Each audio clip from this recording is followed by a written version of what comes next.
صلاۃ و سلام علیک یا رسول اللہ صلی اللہ تعالیٰ علیہ وسلم۔ لک الحمد یا اللہ والصلاۃ والسلام علیک یا رسول اللہ صلی اللہ تعالیٰ علیہ وسلم۔ اما بعد فاعوذ باللہ من الشیطان الرجیم، بسم اللہ الرحمن الرحیم۔ انما یرید اللہ لیذہب عنکم الرجس اہل البیت وَيُطَهِّرَكُمْ تَطْهِيرًا۔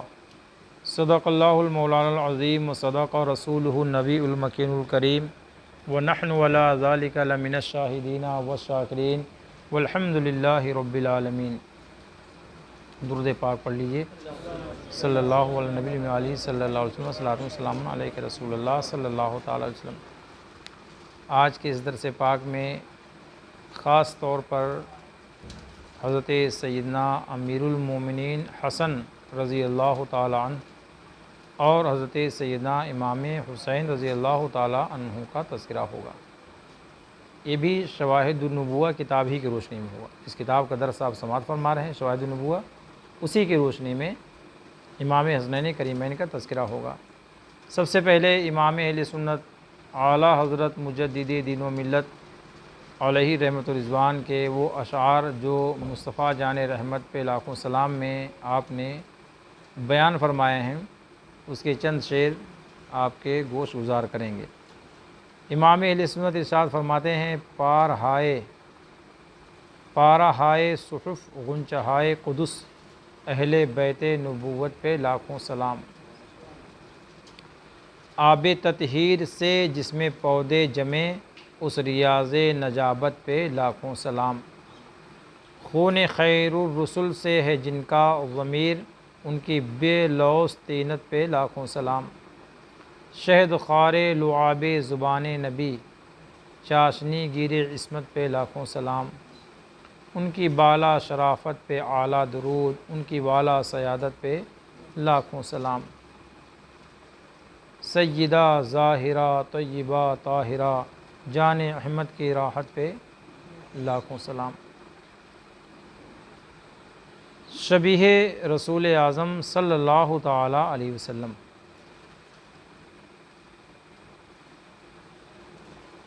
رسول اللہ صلی اللہ تعالیٰ علیہ وسلم کے مشابہ تھے۔ کون؟ حضرت امام حسن۔ سرکار کے جسم پاک سے کمر سے اوپر کا حصہ یہ اس طور پر تھا کہ اللہ تعالیٰ نے اس کی شباہت حضرت امام حسن کو عطا فرمایا تھا۔ حضرت امام حسن کے جسم کا آدھا حصہ سرکار کے مشابہ تھا بالکل، اس لیے شبیہ رسول اعظم صلی اللہ علیہ وسلم آپ کو کہا جاتا ہے۔ آپ 12 ائمہ کرام میں سے دوسرے امام ہیں۔ اہل بیت اطہار کے جو 12 امام ہیں ان میں سے آپ دوسرے امام ہیں۔ آپ کی کنیت ابو محمد اور القاب تقی و سید ہیں۔ آپ ہجرت نبویہ علی صاحب الصلاۃ والسلام کے تیسرے سال نصف رمضان المبارک میں مدینہ منورہ میں پیدا ہوئے۔ سرکار جب مکہ شریف سے ہجرت کر کے مدینہ شریف گئے تو تیسرے سال میں، اس میں تیسرے سال رمضان المبارک کا مہینہ تھا اور 15 رمضان ہو چکے تھے۔ کتنے رمضان؟ تو آپ پیدا ہوئے۔ حضرت جبریل علیہ السلام آپ کے نام کو بہشت سے ایک نہایت عمدہ کپڑے پر لکھ کر حضور کی خدمت میں لائے۔ کہاں سے لکھ کر کے لائے؟ بہشت کا مطلب جنت سے۔ کہاں سے لکھ کر لائے تھے؟ تو گویا کہ کپڑا بھی کیسا تھا؟ جنتی تھا۔ جس قلم سے لکھا وہ قلم بھی کیا تھا؟ اور جہاں لکھا گیا وہ جگہ کون سی تھی؟ جنت تھی۔ اور لکھنے والے کون تھے؟ حضرت جبریل علیہ السلام۔ کون تھے؟ جو سارے فرشتوں کے عمدہ کپڑے پر لے کر حضور کی خدمت میں لائے۔ آپ شکل و صورت میں سر سے پاؤں تک حضور علیہ السلام سے مشابہ تھے۔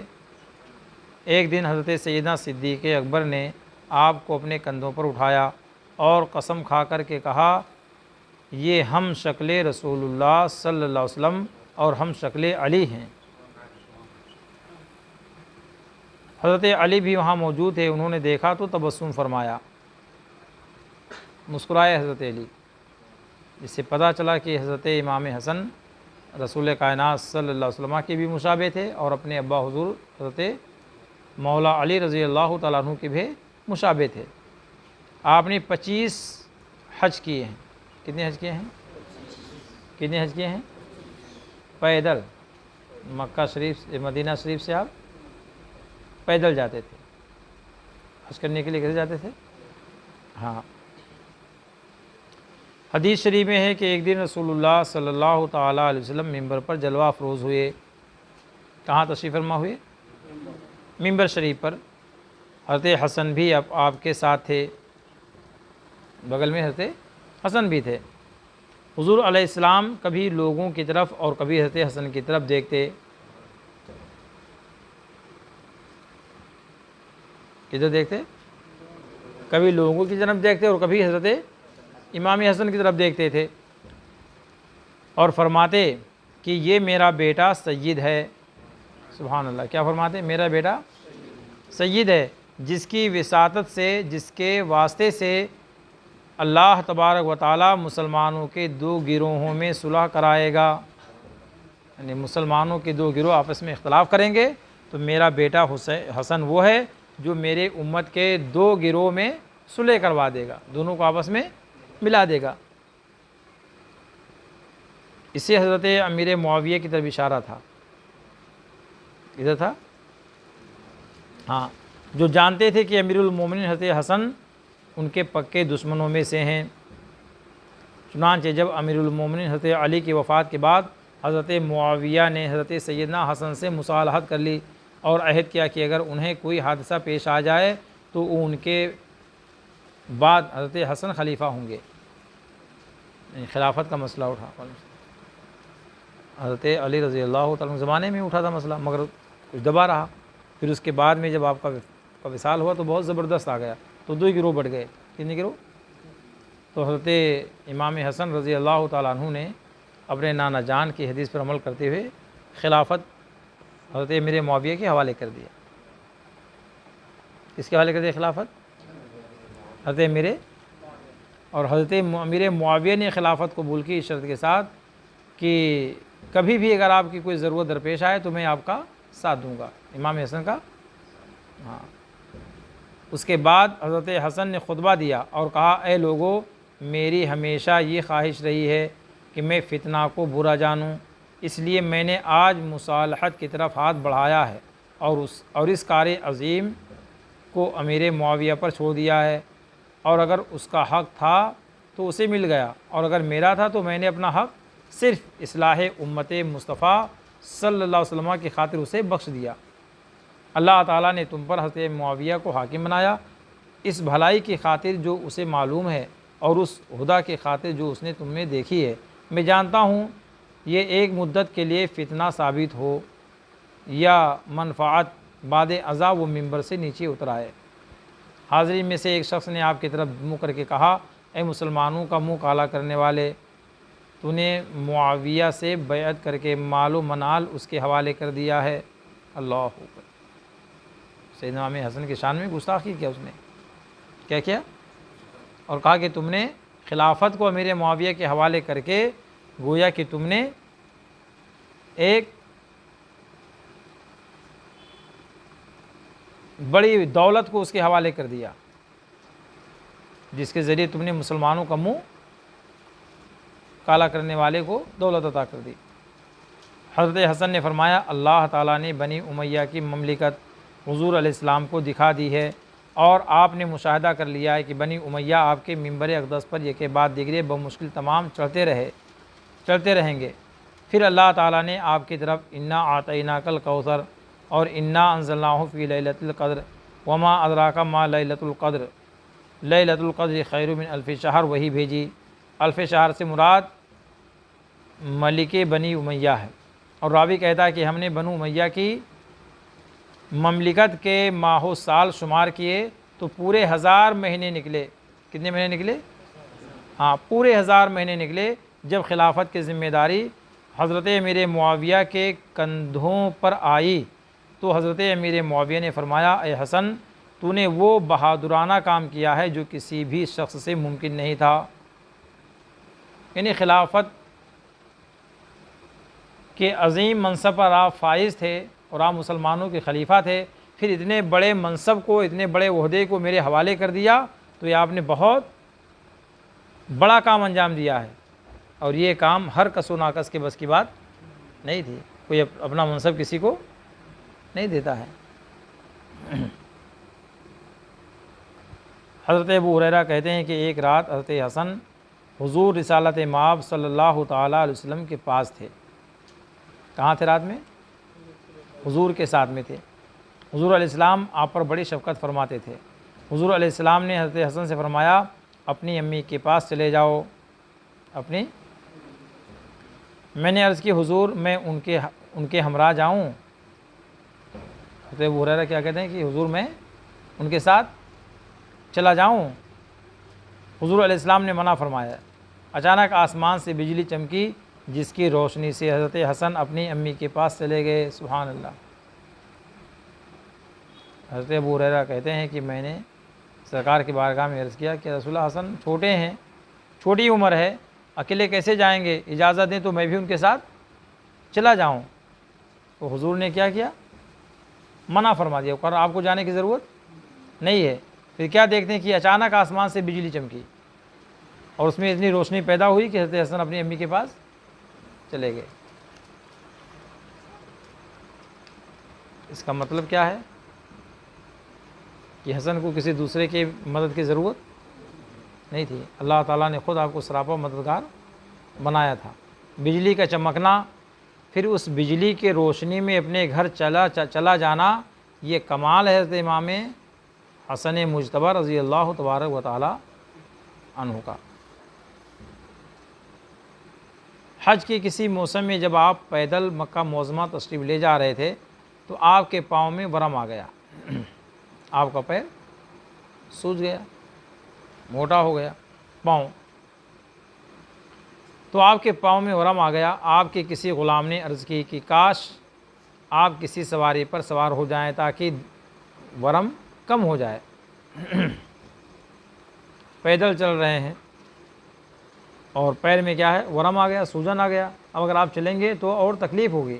کیا ہوگی؟ لہٰذا آپ ایسا کیجئے کہ کسی سواری پر سوار ہو جائیں اور آپ تشریف لے چلیں. آپ نے اس کی درخواست کو قبول نہ کیا اور فرمایا جب تم گھر پہنچو گے تو تمہیں ایک حبشی ملے گا. کہاں پہنچو گے؟ ابھی پہنچے نہیں ہیں، ابھی پہنچے نہیں. فرماتے ہیں کہ جب تم پہنچو گے گھر تو تمہیں ایک حبشی ملے گا جس کے پاس کچھ تیل ہوگا، تم اس سے خرید لینا اور جھگڑا مت کرنا. تیل اس حبشی سے خرید لینا مگر جھگڑا اس سے نہ کرنا.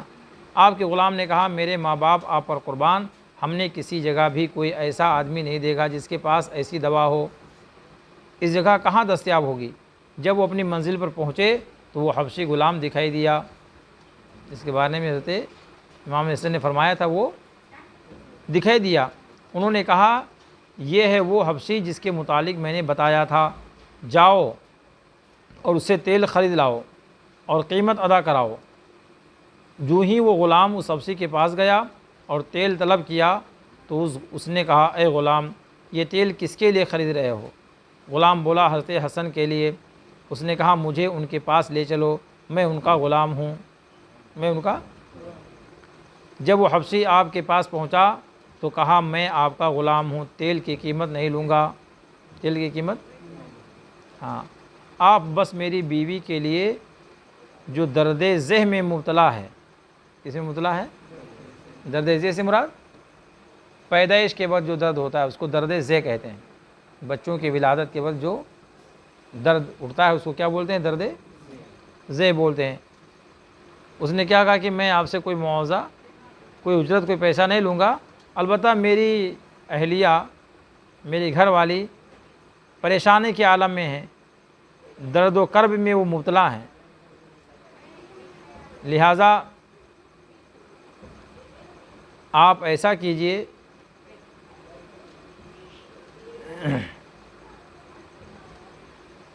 میری بیوی کے لیے دعا فرما دیں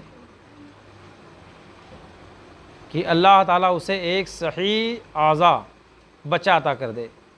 آپ نے فرمایا اپنے گھر لوٹ جاؤ، اللہ تعالیٰ تمہیں ایسا ہی بیٹا عطا فرما دے گا جیسا تم چاہتے ہو، جیسا تم، آپ سوچو ذرا۔ انہوں نے یہ نہیں بتایا کہ ایسا ایسا ایسا ایسا چاہیے، انہوں نے اس خواہش کا اظہار کیا نہیں تھا، خواہش تھی دل میں، تمنا تھی، آرزو تھی کہ ایسے ہونا چاہیے، تو کیا فرمایا جیسے تم چاہتے ہو، جیسے تمہارے دل میں ہے، اس کا جو نقشہ، اس کی شکل و صورت، اللہ تعالیٰ تمہیں ویسا ہی بیٹا عطا فرما دے گا۔ وہ ہمارا پیروکار ہوگا۔ حبشی گھر گیا تو گھر کی حالت ویسی ہی پائی جیسی سنی تھی، جیسے اس نے سنا تھا ویسے ہی گھر کی حالت کو بھی پایا۔ ایک دن آپ حضرت زبیر کے کسی بچے کے ساتھ کہیں سفر پر تھے۔ کس کے ساتھ تھے؟ حضرت زبیر کی کسی بچے کے ساتھ کہیں سفر پر تھے کہ ایک خشک باغ میں ڈیرا ڈال دیا۔ کس کے باغ میں؟ شاخیں اس کی سب سوکھ چکی تھیں، بالکل وہ جلانے کے لائق باغ ہو گیا۔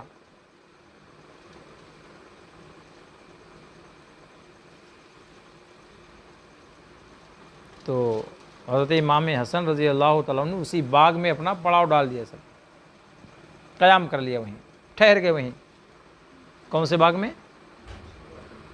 زور سے بولیے۔ سوکھے ہوئے باغ میں۔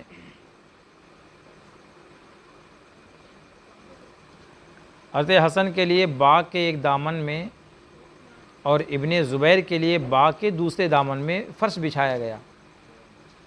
حضرت زبیر سرکار کے چچا زاد بھائی تھے۔ کون تھے؟ نہیں، پھوفی زاد، معاذ اللہ، استغفر اللہ۔ کیسے تھے؟ آپ کے پھوفی کے بیٹے تھے حضرت زبیر، اور امام حسن سرکار کے نواسے تھے۔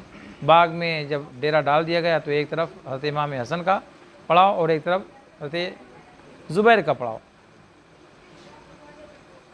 اور سب کے لیے فرش بچھا دیا گیا۔ ابن زبیر بولے کاش کہ اس نخلستان میں تازہ کھجوریں ہوتیں، یعنی کھجوروں کا ایک بہت بڑا باغ ہے، مگر حال ہے کہ سب سوکھے ہوئے ہیں، کھجور کے جھاڑ سب کیا ہیں؟ اب ایسے سوکھے ہوئے کھجور کے باغ سے حضرت ابن زبیر نے یہ خواہش کا اظہار کیا کہ کاش ان سوکھے ہوئے کھجوروں سے تازہ کھجوریں ملتی جنہیں ہم کھاتے۔ حضرت حسن نے فرمایا کیا تازہ کھجوریں چاہتے ہو؟ ابن زبیر بولے ہاں۔ آپ نے دستے دعا اٹھایا اور زیر لب کچھ پڑھا جو کسی کو معلوم نہ ہوا۔ فوراً کھجور کا ایک درخت تر و تازہ اور بار آور ہو گیا، یعنی پھل آ گیا اس کے اندر، اس میں تازہ کھجوریں لگ گئیں۔ ان کا ساتھی شتربان بولا، اونٹ والا بولا بخدا یہ تو جادو ہے، معاذ اللہ۔ یعنی اتنی جلدی درخت لگانا، پھر بڑا ہو جانا، پھر کھجوریں لگ جانا، پھر پک جانا، تو وہ کیا سوچا کہ بھئی یہ تو جادو لگتا ہے، اس لیے کہ ہم لوگ لگاتے ہیں جھاڑ، آسانی زمانے سے کام کرتے ہیں کہ جھاڑ لگاتے ہیں، مگر وہ اتنی جلدی نہیں اگتے، اگر اگ بھی آئے تو اتنی جلدی وہ بڑھتے نہیں ہیں، اور یہاں لگایا کہ بڑھ گیا اور کھجوریں بھی آ گئیں۔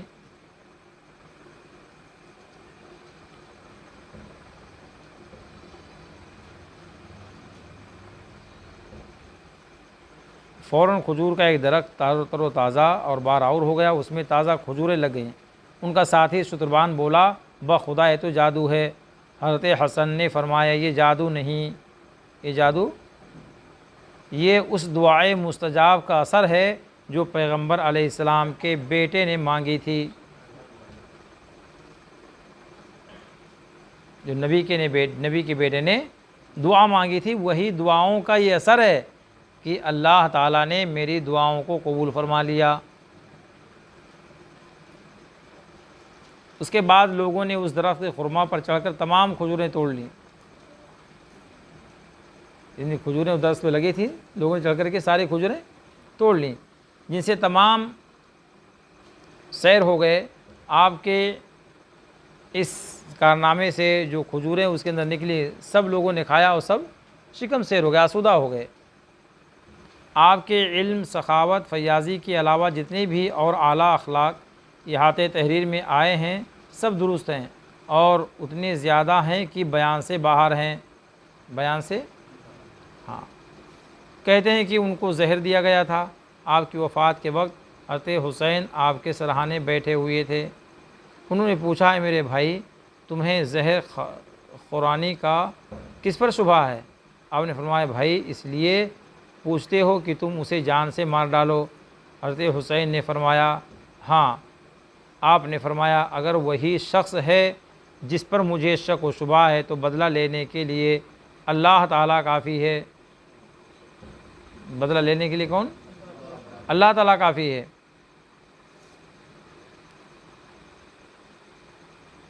اور گویا کہ آپ کے بدلے لینے کی کوئی ضرورت نہیں ہے، اور اللہ جس سے بدلہ لے گا وہ منتقم حقیقی ہے، تو پھر اسے دنیا میں ذلیل و خوار بھی کرے گا اور آخرت میں تو اس کا بیڑا ہی سب غرق ہو جائے گا۔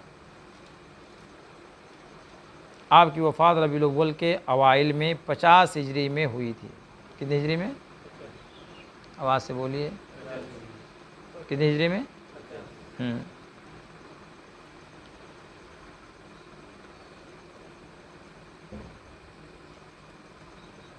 یہاں تک حضرت امام حسن مجتبیٰ رضی اللہ تبارک و تعالیٰ عنہ کا تذکرہ تھا۔ اب یہاں سے حضرت امیر المومنین امام حسین رضی اللہ تبارک و تعالیٰ عنہ کا تذکرہ ہو رہا ہے۔ درود شریف پڑھ لیجیے۔ اللہم صلی علی سیدنا مولانا محمد معدن الوجود والکرم والہ الکرام الکریم بارک وسلم صلاۃ والسلام علیک رسول اللہ۔ درمیان امت آں کیواں جناب، ہم تو حرف قل ہو اللہ در کتاب۔ سر ابراہیم و اسماعیل بود، یعنی آں اجمال را تفصیل بود۔ رمز قرآن از حسین آموختیم، ز آتش او شعلہ ہا اندوختیم۔ یہ ڈاکٹر اقبال کا شعر ہے، فارسی میں ہے۔ مطلب ہے کہ آپ امام سوم ہیں۔ آپ امام کون؟ سیدنا امام حسین رضی اللہ تعالیٰ عنہ۔ آپ امام سوم ہیں اور ابو الائمہ ہیں۔ آپ کی کنیت ابو عبداللہ ہے اور لقب شہید اور سید تھا۔ آپ کی ولادت بروز سے شنبہ 4 شعبان المبارک سر 400 ہجری مدینہ منورہ میں ہوئی۔ آپ کی ولادت کہاں ہوئی؟ حضور علیہ السلام کی ولادت کہاں ہوئی؟ حضرت امام حسین کی ولادت کہاں ہوئی تھی؟ پیدائش مدینہ شریف میں۔ دن کون سا تھا؟ منگل کا تھا۔ کون تھا؟ سے شنبہ تھا۔ اور شعبان کی تاریخ کتنی تھی؟ 4۔ اور سن ہجری کون سا تھا؟ 4۔ تو 4 شعبان سن 4 ہجری بروز بدھ آپ کی ولادت بسعادت کہاں ہوئی؟ مدینہ شریف میں۔ ٹھیک ہے۔ عام طور سے ہمارے یہاں اور پورے انڈیا میں تقریباً جو بچوں کی ولادت کا وقت ہے وہ 9 مہینے ہے۔ کم سے کم کتنا ہے؟ ہاں، 9 مہینے میں بچوں کی ولادت ہوتی ہے۔ اور حضرت سیدنا امام حسین رضی اللہ تعالیٰ عنہ کی مدت حمل کتنے ہیں؟ 6 مہینے تھی۔ کتنی تھی؟ آپ 6 مہینے ہی میں دنیا میں تشریف لے آئے تھے۔ حضرت یحییٰ بن زکریا علیہم السلام اور آپ کے سوا کوئی بچہ زندہ نہ رہا جس کی مدت حمل 6 ماہ ہوئی ہو۔ یعنی آپ سے پہلے جتنے بھی لوگ، خواہ وہ کسی نبی کے شہزادے ہوں یا اور کوئی ہوں، جو 6 مہینے کی مدت حمل میں پیدا ہو گئے، فرماتے وہ بچہ زندہ نہیں رہا۔ تو یہ خصوصیت ہے حضرت سیدنا امام حسین رضی اللہ تعالیٰ عنہ کی، اس عمر میں جو بچے پیدا ہوں دنیا میں وہ زندہ نہ رہیں، مگر اللہ تعالیٰ نے اپنے محبوب کے نواسے امام حسین کو یہ مقام عطا فرمایا کہ 6 مہینے بھی آپ کی ولادت ہو رہی تو بھی آپ الحمدللہ بحیات ہیں۔ کیا ہیں؟ بحیات ہیں۔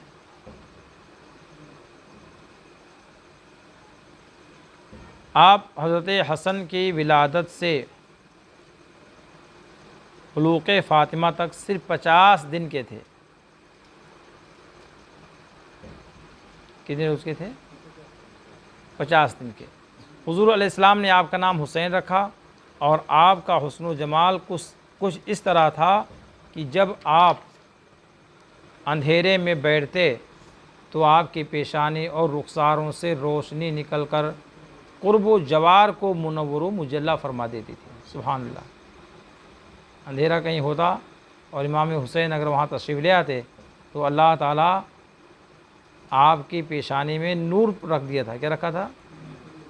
فرماتے ہیں اس نور سے روشنی نکلتی تھی، اور جو بھی قرب و جوار میں قریب قریب جو جگہ ہوتی تھی ان سب کو وہ روشن اور منور و مجلہ فرما دیتی تھی۔ سبحان اللہ۔ یہ حضور سیدنا امام علی مقام رضی اللہ تبارک و تعالیٰ عنہ کی خصوصیت ہے۔ فرماتے ہیں حضور علیہ السلام سے سینہ تک پاؤں، سینہ سے پاؤں تک، سینہ سے پاؤں تک، اور میں اور امام حسن سے سینہ سے سر تک مشابہ تھے، یعنی گویا کہ دونوں شہزادے رسول پاک صلی اللہ علیہ وسلم کی پوری مکمل تصویر تھے۔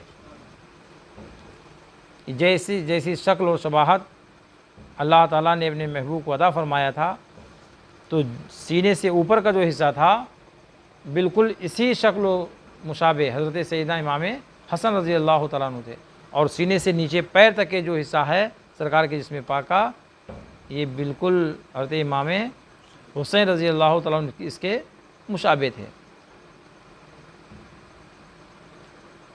ایک دن حضور علیہ السلام حضرت حسین کو اپنے دائیں بازو سیدھے طرف اور اپنے بیٹے حضرت ابراہیم کو بائیں بازو پر بٹھائے ہوئے تھے، یعنی حضرت امام حسین کو داہنے طرف سیدھے ہاتھ کی طرف، اور امام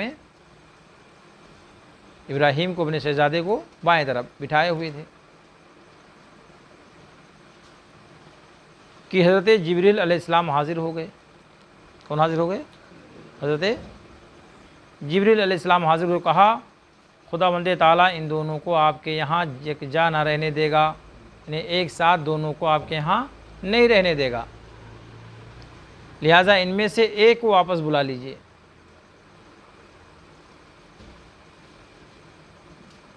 ان دونوں میں سے کسی ایک کو، یا تو اپنے بیٹے کو دے دیجئے اللہ پاک کی بارگاہ میں، یا تو اپنے نواسے کو دے دیجئے۔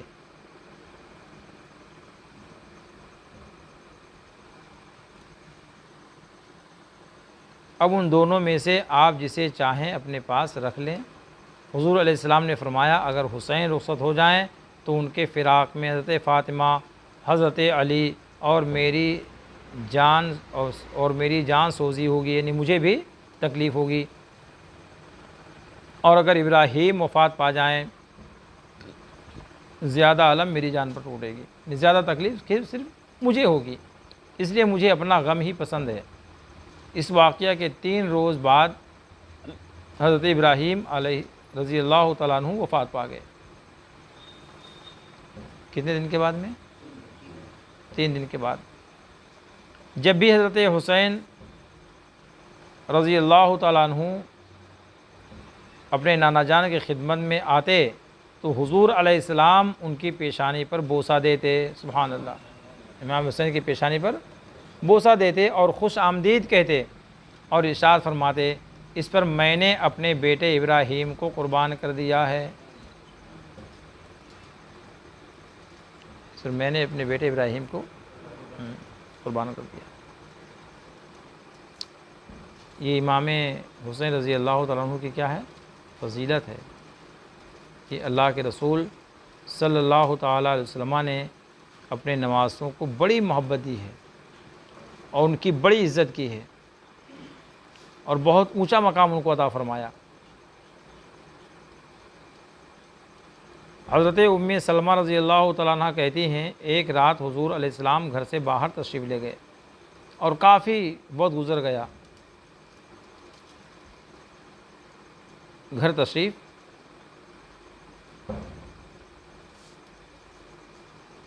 نہیں لائے۔ کافی عرصے کے بعد پھر آئے، کون؟ حضور سرکار دو عالم صلی اللہ علیہ وسلم کافی عرصے کے بعد گھر تشریف لائے۔ کون کہتی ہیں؟ حضرت آواز سے بولیے، اور آواز سے بولیے۔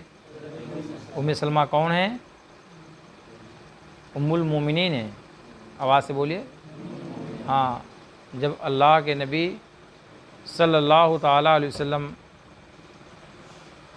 تشریف لے گئے حضرت علی کے گھر، تو حضرت علی کو بلایا، اور حضرت خاتون جنت کو بلایا، اور حضرت امام حسن کو بلایا، حضرت امام حسین کو بلایا۔ تو کیسے تھے؟ ایک دوسرے کا ہاتھ پکڑے ہوئے، ایک دوسرے کا، ہاں، سرکار کا ہاتھ حضرت علی، اور حضرت علی کا ہاتھ خاتون جنت، اور حضرت خاتون جنت کا ہاتھ حضرت امام حسن، اور امام حسن کا ہاتھ حضرت امام حسین رضی اللہ تبارک و تعالیٰ عنہم اجمعین، پکڑے ہوئے اور آئے۔ جب سرکار کی بارگاہ میں آئے تو سرکار نے اپنے داماد مولائے کائنات کو اپنے سامنے بٹھایا، اور اپنی شہزادی خاتون جنت کو اپنے سامنے بٹھایا، اور اپنے دونوں شہزادوں کو اپنے گود میں بٹھایا، دونوں کو اپنے، اور اس کے بعد میں ایک چادر اٹھائی، اور چادر کو اوپر سے ڈھانپ لیا، چادر شریف کو اوپر سے، اور اس میں کون کون تھے؟ سرکار تھے، مولائے کائنات شیر خدا تھے، حضرت خاتون جنت اور امام حسنین کریمین تھے۔ ڈھانپ لیا، اور اس کے بعد اللہ رب کریم کی بارگاہ میں دعا کیا، اللہم ہؤلاء اہل بیتی، اے پروردگار عالم یہ میرے اہل بیت ہیں، یہ میرے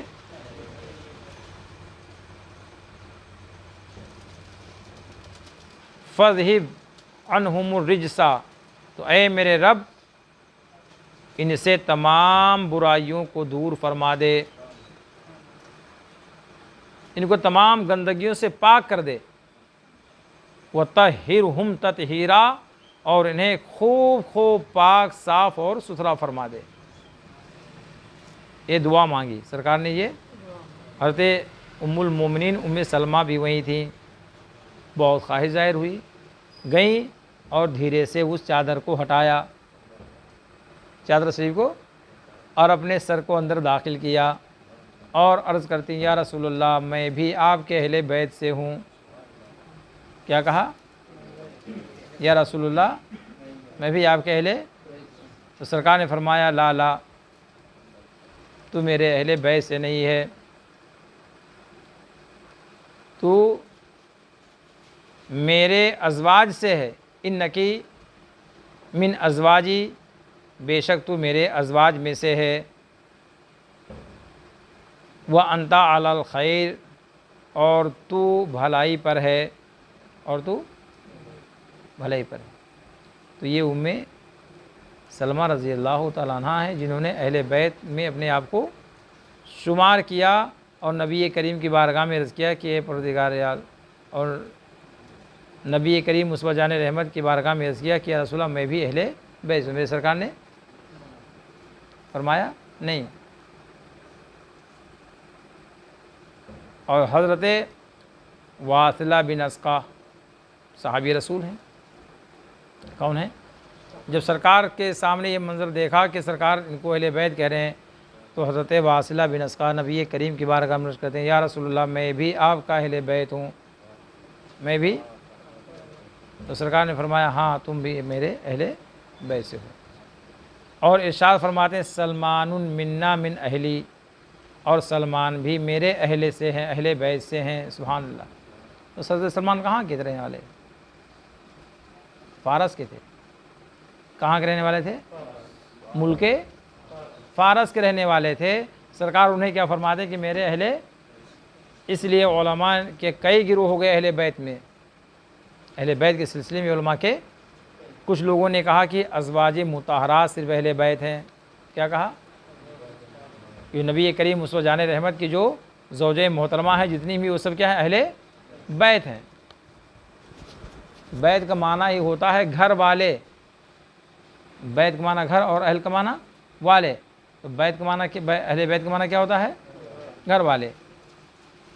اور کچھ صحابہ نے کہا کہ نہیں، اہل بیت سے مراد اہل عبا ہیں. کون ہیں؟ اہل بیت سے مراد کون ہیں؟ اہل عبا. اور اہل عبا سے کون مراد ہیں؟ پنجتن پاک. کون مراد ہیں؟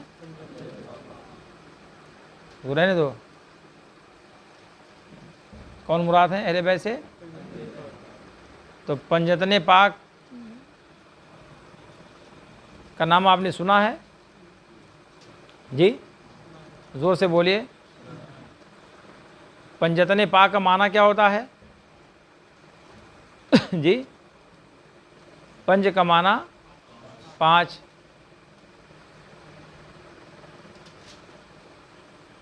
ہمارے امام فرماتے ہیں انگلیاں ہیں فیض پر ٹوٹے ہیں پیاسے. یہ ہے شرک نہیں ہے؟ کیا ہے؟ انگلیاں ہیں، بولو زور سے بھیا. انگلیاں ہیں فیض پر ٹوٹے ہیں پیاسے، ندیاں پنج آب رحمت کی ہیں جاری. پنج آب تو اس کو کچھ لوگ پڑھتے ہیں پنجاب. کیا پڑھتے ہیں؟ اب پنجاب پڑھ دیں گے تو صوبہ ہو جائے گا، مراد اسٹیٹ ہو جائے گا ایک پورا. اور پنج آب کا معنی ہوتا ہے 5 پانی. ندیاں پنج آب رحمت، رحمت کے پانی کی 5 ندیاں جاری ہیں. یہ کسی سے اشارہ فرمایا ہے؟ سرکار کے پنجوں کی طرف. کسی کی طرف؟ کتنی انگلیاں ہوتی پنجے میں؟ تو سرکار نے جب ہمارے کرم فرمایا اپنے صحابہ پر، تو سرکار کے 5 انگلیوں سے پانی کے چشمے جاری ہو گئے. سبحان اللہ. تو پنج کا معنی کیا ہوتا ہے؟ اور تن کا معنی کیا ہوتا ہے؟ بولو بھائی. جسم. تن کا معنی کیا ہوتا ہے؟ اور پنج کا معنی کیا ہوتا ہے؟ پنج تن کا معنی کیا ہوا؟ 5 جسم. کیا ہوا؟ ہاں. اور پاک کا معنی صاف ستھرا. پنجتن پاک کا معنی کیا ہوتا ہے؟ 5 صاف ستھرے جسم. 5 ہاں. تو بعض صحابہ نے فرمایا کہ اہل بیت میں اہل عبا یعنی حضرت رسول کریم صلی اللہ تعالیٰ علیہ وسلم اور حضرت علی اور حضرت فاطمۃ الزہرا اور حضرت امام حسن اور حضرت امام حسین مراد ہیں. ان کے علاوہ اور کوئی دوسرا مراد نہیں ہے. مگر بعض علماء نے فرمایا کہ اس سے مراد سرکار کے جملہ چاہنے والے ہیں. جتنے بھی سرکار کے چاہنے والے ہیں سب سرکار کے اہل. تو ہم لوگ بھی آ جائیں گے الحمدللہ. ہم لوگ بھی تو خوش نہیں ہوئے آپ لوگ؟ کیا سرکار کے اہل بیت میں ہم لوگ آ جائیں گے تو خوشی نہیں ہے کوئی؟ ہاں کتنی بڑی خوشی ہے، بہت بڑی خوشی ہے. تو جو سنی صحیح العقیدہ مسلمان ہیں ایک روایت کے مطابق وہ بھی کیا ہوں گے؟ سب اہل بیت. سمجھ میں آیا؟ ہاں. اللہ کے رسول صلی اللہ تعالیٰ علیہ وسلم ارشاد فرماتے ہیں کہ اللہ تعالیٰ نے میرے اہل بیت سے برائیوں کو دور فرما دیا ہے. کیا فرماتے ہیں؟ میرے اہل بیت سے. اس کا مطلب یہ ہے کہ اہل بیت کے اندر برائیاں نہیں پائی جائیں گی. برائیاں. اور یہ اللہ پاک کا ارشاد عالی شان ہے. انما یرید اللہ، بے شک اللہ پاک چاہتا ہے، لیذہب عنکم الرجس اہل البیت، کہ اے اہل بیت تم سے اللہ تعالیٰ برائیوں کو دور فرما دے، گندگیوں کو تم سے دور فرما دے، گناہوں کو تم سے دور فرما دے. اور آگے کیا فرماتا ہے؟ وَيُطَہِّرَکُمْ تَطْہِیرًا.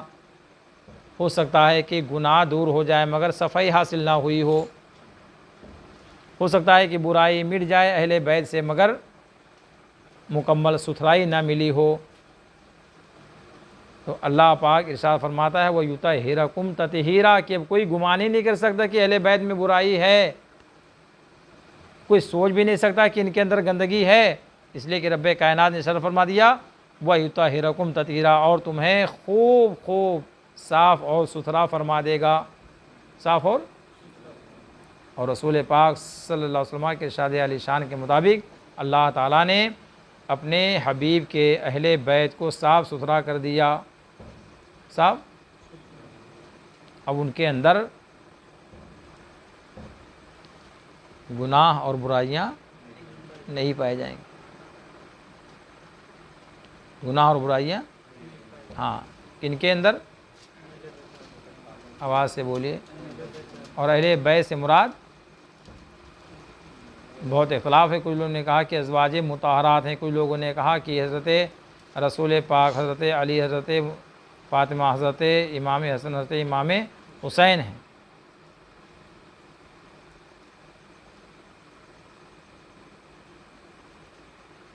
اور انہی چاروں سے اللہ تعالیٰ نے یہ فرمایا کہ ان سے برائیوں کو دور کر دیا گیا، ان سے، اب انہی کی جو نسل ہے مولائے کائنات شیر خدا کی نسل، حضرت امام حسن، حضرت امام حسین، دو شاخیں ہیں، مولائے کائنات شیر خدا کے بعد کتنی شاخیں ہیں؟ دو شاخیں، اسی لیے کوئی حسنی سید ہے تو کوئی حسینی سید ہے، کوئی حسنی آل ہے تو کوئی حسینی آل ہے، اور خوش نصیب وہ ہیں جو حسنی بھی ہیں اور حسینی بھی ہیں، جیسے کہ میرے اور آپ کے سب کے آقا حضرت سیدنا سرکار غوث اعظم رضی اللہ تبارک و تعالیٰ عنہ، کہ آپ حسنی بھی سید ہیں اور حسینی بھی سید ہیں۔ تو سادات کرام سے اللہ تعالیٰ نے گناہوں کو دور فرما دیا، برائیاں ان کے اندر سے، برائیاں ان میں نہیں ہونا چاہیے، اور اگر برائیاں ہیں تو انہیں خود سوچنا چاہیے کہ میں اپنے نانا جان کے ارشاد کے مطابق کیا ہوں، ہے کہ نہیں ہے؟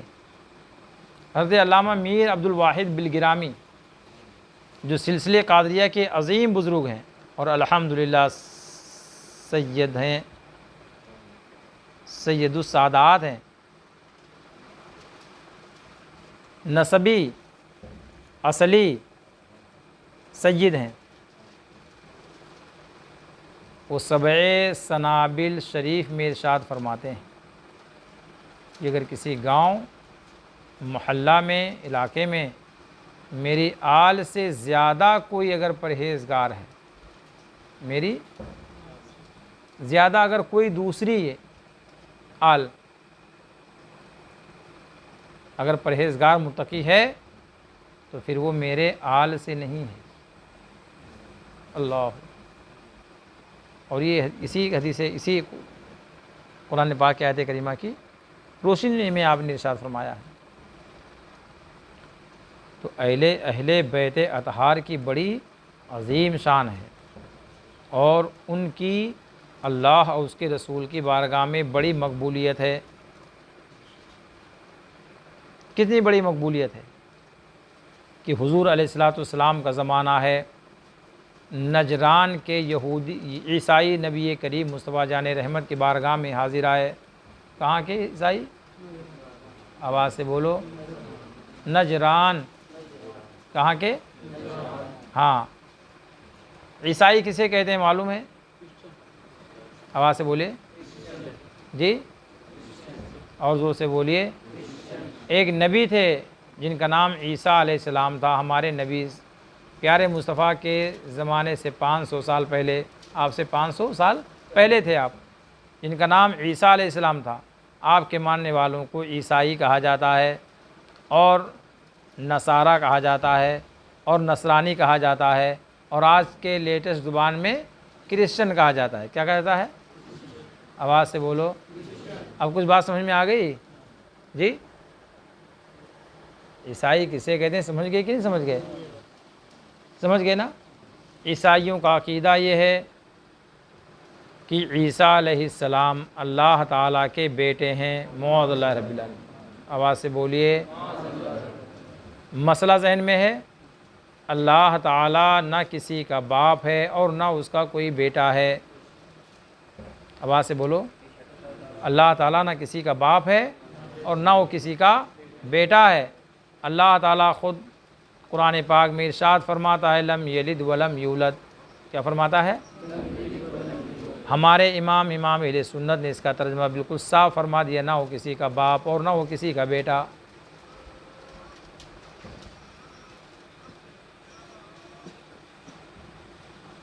اللہ تعالیٰ نے ساری کائنات کو پیدا فرما دیا، مگر وہ کسی کا باپ نہیں ہے اور اس کا کوئی بیٹا نہیں ہے۔ سمجھ میں آیا؟ تو اللہ تعالیٰ خالق کائنات ہے، اس نے ہر انسان کو، ہر چیز کو، کائنات کو، سب کو پیدا فرمایا، اور اس کے باوجود بھی اس کی شان یہ ہے کہ کسی کا وہ باپ نہیں اور کسی کا وہ بیٹا نہیں۔ سمجھ رہے ہیں؟ یہ کس کی شان ہے؟ اللہ پاک کی شان ہے۔ یہ ہم اہل سنت والجماعت کا عقیدہ ہے، ٹھیک ہے؟ اور عیسائی کیا کہتے ہیں کہ عیسیٰ علیہ السلام اللہ تعالیٰ کے بیٹے ہیں۔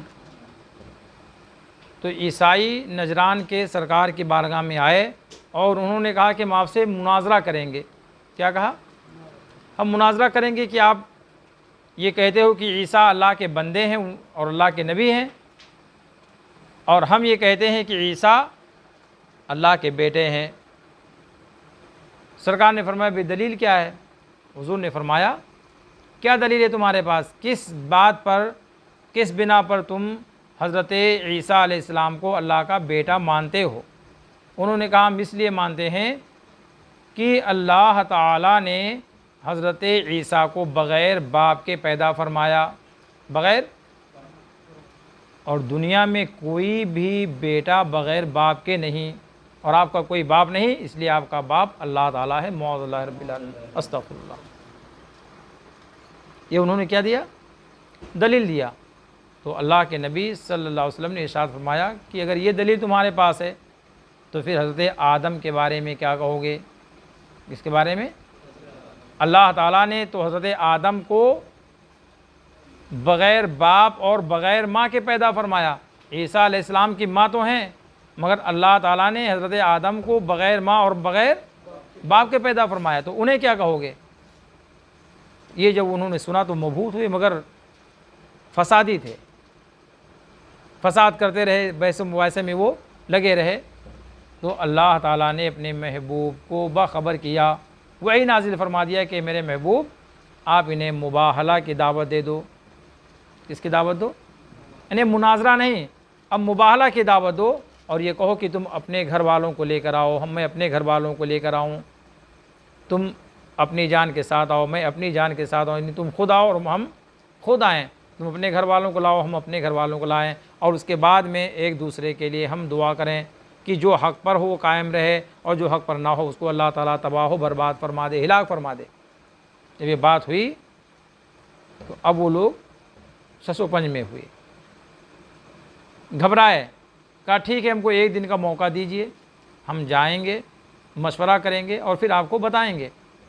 جب وہ لوگ گئے تو ان کا جو سب سے بڑا عالم تھا، جس کا نام عاقب اور عبد المسیح بھی اسے کہتے تھے، اس کے پاس پہنچے اور اپنی ساری چیز بتائی۔ ان لوگوں اس نے کہا یہ بتاؤ کہ چاہتے ہو کہ دنیا میں عیسائیت رہے کہ نہیں چاہتے ہو؟ عاقب نے کیا کہا کہ تم یہ چاہتے ہو کہ دنیا میں مذہب عیسائیت رہے کہ نہ رہے؟ انہوں نے کہا کہ میں چاہتا ہوں کہ دنیا میں مذہب عیسائیت رہے۔ تو کہا اگر چاہتے ہو تو پھر مناظرہ مت کرو، مباہلہ مت کرو، اگر مباہلہ کرو گے تو پھر عیسائیت زمین پر نہیں رہ سکتی۔ یہ کس نے کہا؟ جو ان کا سب سے بڑا عالم تھا۔ پھر اس کو لے کر کے وہ سرکار کی بارگاہ میں آئے کہ چلو وہاں چل کر کے مسئلہ حل کر لیں گے۔ اب وہ لوگ پہنچے، جب پہنچے تو کیا دیکھتے ہیں کہ آپ کے پیچھے حضرت علی رضی اللہ تعالیٰ عنہ ہیں، اور آپ کے ایک جانب حضرت خاتون جنت ہیں، اور آپ کے سامنے آپ کے دونوں نواسے حضرت امام حسن اور حضرت امام حسین ہیں۔ وہ عیسائیوں کا عالم دین کہنے لگا، کیا کہا؟ انی لارا وجوہن لو سأل اللہ کہ میں ایسے چہرے دیکھتا ہوں کہ اگر ان لوگوں نے اللہ تعالیٰ سے دعا کر دیا، کیا دعا کر دیا؟ ان یزیل اللہ تعالی الجبل من مکانہ لازالہ، کہ اے پروردگار عالم تو پہاڑ کو اس کی جگہ سے ہٹا دے، تو اللہ تعالیٰ ان کی دعاؤں سے پہاڑوں کو ان کی جگہوں سے ہٹا دے گا۔ یعنی یہ ایسے حسین و جمیل چہرے والے ہیں، ان کو معمولی نہ سمجھو، ان کو ایسے مت سمجھو، بے وقت مت سمجھو۔ ان کے چہروں سے یہ ظاہر ہوتا ہے کہ یہ مقبول بارگاہ الہی ہیں سب کے سب، اور اللہ کی بارگاہ میں ان کی اتنی وجاہت ہے، اتنا مرتبہ ہے، اتنا رتبہ ہے کہ اگر یہ کہہ دیں کہ اے پروردگار عالم اس پہاڑ کو اپنی جگہ سے ہٹا دے، تو رب کائنات ان کی دعاؤں کو رد نہیں فرمائے گا، ان کی دعاؤں کو قبول فرماتے ہوئے پہاڑوں کو ان کی جگہوں سے ہٹا دے گا۔ لہٰذا ان سے مباہلہ، اگر چاہتے ہو کہ عیسائیت پر قائم رہو، مذہب عیسائیت دنیا میں رہے، تو پھر ان سے مباہلہ مت کرو۔ چنانچہ ان لوگوں نے جزیہ دینا، ٹیکس دینا قبول کیا اور معاملات ختم ہو گئے۔ اس کے بعد رسول کائنات صلی اللہ علیہ وسلم ارشاد فرماتے ہیں کہ لوگوں، میں دیکھ رہا تھا کہ اگر میں دعا کرتا اور یہ میرے اہل بیت آمین کہہ دیتے تو اللہ تبارک و تعالیٰ پوری دنیا سے عیسائیت کو ختم فرما دیتا، پوری دنیا میں کوئی نام لیوا ہی نہ ہوتا عیسائیوں کا۔ یہاں تک کہ نجران پر اللہ تبارک و تعالیٰ ایسے آگ کی بارش نازل فرماتا کہ پورا نجران جل کر کے خاکستر ہو جاتا۔ اللہ اکبر! یہ مقام کس کا ہے؟ اہل بیت اطہار کا ہے۔ یہ شان کس کی ہے؟ ہاں، اس لیے اہل بیت اطہار سے سچی محبت رکھیے، اہل بیت اطہار سے ان کے نقش قدم پر چلنے کی کوشش کیجیے۔ سچی محبت کیا ہے؟ ان کے نقش قدم پر چلنا ہے۔ نام سے لینے سے کام نہیں چلے گا، خالی نام لے لو اور یہ سوچو کہ ہاں بس نام لے لیا کام ختم ہو گیا، نہیں، نام لینے سے خالی کام نہیں چلے گا جب تک کہ سچے دل سے، تہے دل سے ان کے نقش قدم پر چلنے کی کوشش نہیں کرو گے، تب تک۔ سمجھ میں آیا؟ ایک حدیث پاک سماعت فرما لیں خاتون جنت کی شان میں، پھر یہ قصہ بہت لمبا ہے۔ حضور علیہ الصلوۃ والسلام نے اپنی شہزادی کا نکاح کس کے ساتھ کیا؟ حضرت علی کون تھے؟ سرکار کے چچا زاد۔ حضرت خاتون جنت کے لیے نکاح کا پیغام حضرت سیدنا ابو بکر نے بھی بھیجا اور حضرت سیدنا عمر بن خطاب نے بھی بھیجا، تو سرکار نے قبول، اور جب حضرت مولائے کائنات شیر خدا نے بھیجا تو قبول فرما لیا۔ ٹھیک، یہ مدینہ شریف کا واقعہ کہاں کا واقعہ ہے؟ اس وقت تک کہ حضرت مولائے کائنات شیر خدا کہاں رہتے تھے؟ سرکار کے ساتھ رہتے تھے۔ کہاں رہتے تھے؟ آپ کا مدینہ شریف میں کوئی گھر؟ آواز سے بولیے، کوئی گھر نہیں تھا۔ اپنی شہزادی کو مولائے کائنات شیر خدا کے عقد میں دیا، کس لیے؟ گھر دے کر کے، مکان دے کر کے، دولت دے کر کے، پراپرٹی دے کر کے، کیا دیکھا؟ قرابت، دینداری، دین پر استقامت۔ اس لیے رشتہ دیکھا کرو تو دینداری، کیا دیکھنا چاہیے؟ دینداری، حسن اخلاق، حسن کردار، اچھے افعال۔ کسی کی بلڈنگ سے کچھ نہیں ہوتا ہے، پراپرٹی سے نہیں ہوتا۔ اللہ پاک چاہے تو دم میں پوری پراپرٹی ختم ہو سکتی ہے۔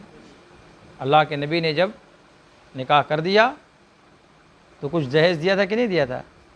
جی، اور مولائے کائنات نے لیا تھا کہ نہیں لیا تھا؟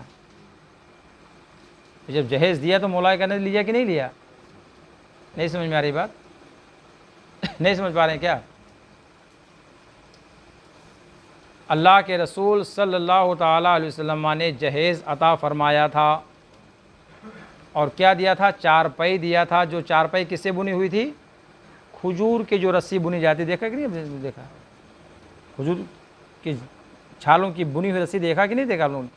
اس کھجور کے چھالوں کی بنی ہوئی رسی تھی، اس رسی سے وہ چارپائی بنی گئی تھی، اس کو نکاح میں دیا، اور گدے کی جگہ چمڑا، اور چمڑے کے اندر کھجور کے پتوں کو بھرا گیا، وہ گدا سرکار نے عطا فرمایا، ٹھیک؟ اور 2 چکی ہاتھ سے پیسنے والی، اور 2 گھڑے پانی بھرنے والے، اور 1 مشکیزہ، یہ سرکار نے اپنی شہزادی کو جہیز میں عطا فرمایا ہے۔ سمجھ میں آیا کہ نہیں آیا؟ تو جہیز دینا رسول کائنات صلی اللہ تعالیٰ علیہ وسلم کی سنت ہے۔ آئی بات سمجھ میں؟ تو بولو زور سے بھائی، سمجھ میں آ گئی تو جہیز دینا کیا ہے؟ آواز سے بولیے، کس کی سنت ہے؟ جہیز دینا کس کی سنت ہے؟ تو آپ لوگ جہیز دیں گے کہ نہیں دیں گے؟ بولو زور سے، اپنی بہن ہو یا اپنی بیٹی ہو، جہیز دیں گے کہ نہیں دیں گے؟ جہیز دے کر کس کی سنت پر عمل کریں گے؟ آواز سے بولیے، سرکار کی سنت پر عمل کریں گے۔ اچھا، جب سرکار نے جہیز دیا تو مولا کائنات نے اس کو قبول کیا کہ نہیں کیا؟ تو جہیز دینا رسول پاک کی سنت، اور لینا مولا کائنات کی سنت، دونوں ثابت ہو گئے نا؟ اور مانگنا کس کی سنت ہے؟ بھئی لینے والا تو دینے والا تو بات سمجھ میں آئی کہ سرکار نے دیا، سنت ہے میرے مصطفیٰ کی، اور مولا کائنات نے قبول فرمایا تو مولا کائنات کی سنت ہے، مگر یہ مانگنا کس کی سنت ہے؟ ابھی جن لوگوں کی شادی نہیں ہو، لوگ غور سے سنیں میری بات، جن کی ہو گئی بیچارے مانگ لیے، نہیں مانگے تو ان کی بات الگ ہے، مگر جن کی ہونے والی ہے یا نہیں ہوئی ہے، ان لوگوں سے میں پوچھنا چاہتا ہوں کہ بھئی یہ مانگنا کس کی سنت ہے؟ آپ لوگوں نے کبھی دیکھا ہو نا دکانوں پر فقیروں کو، دیکھا مانگتے ہو کہ نہیں دیکھا؟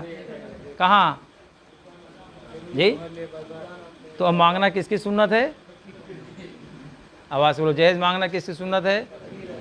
آواز سے بولو، یہ جہیز جو مانگتے ہیں وہ فقیروں سے بھی بڑھ کر کے فقیر ہیں۔ وہ فقیر جب مانگنے جاتا ہے دکان پہ تو نہیں کہے کہ مجھے 10 روپیہ دو، یہ 50 دو، 100 دو، 500 دو، وہ تو بیچارہ ہاتھ پھیلاتا ہے، جو چاہو دے دو، ہے نا؟ کیوں کہتا نہیں کہ میں 1000 ہی لوں گا، بولتا ہے کیا وہ؟ یا بولتا ہے 500 لوں گا؟ وہاں تو بیچارہ وہ فقیر مطلق، اور یہاں یہ بیچارے اتنے بڑے فقیر ہیں کہ یہ بولتے نہیں ہنڈے میں اتنا لوں گا، جوڑے کی رقم مجھے اتنا ہونا، فلاں گاڑی ہونا، ایسی ہونا، ویسی ماڈل کی ہونا، یہ فریج، وہ کولر، یہ بیڈ، فلاں فلاں سب نہ جانے کیا کیا۔ تو کون سب سے زیادہ بڑے فقیروں میں بدتر ہیں؟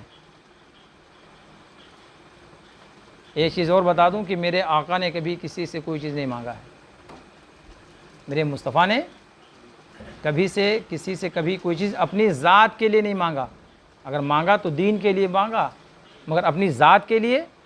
یہ حدیث پاک میں ہے کہ امام اہل سنت اعلیٰ حضرت نے ملفوظ شریف میں بیان فرمایا کہ مصطفیٰ جان رحمت نے اپنی ذات کے لیے کبھی کسی سے کوئی چیز نہیں مانگی۔ ہاں، 3 مرتبہ ٹھنڈا پانی مانگ کر سرکار نے نوش فرمایا ہے، اس لیے ٹھنڈا پانی کبھی مانگ کر پی لیا کرو تاکہ پیارے مصطفیٰ کی سنت پہ عمل ہو جائے۔ جب گھر پہ پہنچو اپنے تو کہہ دیا کرو ٹھنڈا پانی پیش کیجئے، تو سرکار کی سنت پہ۔ مگر اس کے علاوہ میرے پیارے مصطفیٰ نے کبھی کوئی چیز اپنی ذات کے لیے نہیں مانگا ہے، ٹھیک ہے؟